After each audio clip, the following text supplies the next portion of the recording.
National Weather Service. The National Weather Service in Chicago has issued a flash flood warning for Kane County in northeastern Illinois until 1:45 a.m. At 9:48 p.m., Doppler radar indicated thunderstorms producing heavy rain with rainfall rates up to 2 inches per hour moving into the warned area. Flash flooding is ongoing or expected to begin shortly. Hazard: flash flooding. Source: radar. Impact: rapid onset flooding of creeks, streams, drainage ditches, streets, underpasses, low-lying areas, and other poor drainage areas.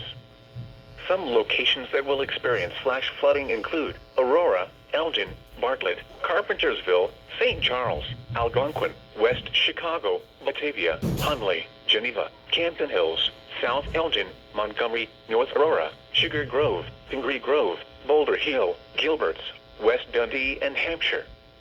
A flash flood warning means rapid onset flooding is imminent or may already be occurring.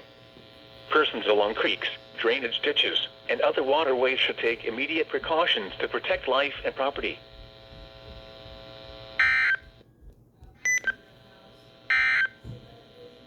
Severe thunderstorm watch number 534 remains in effect.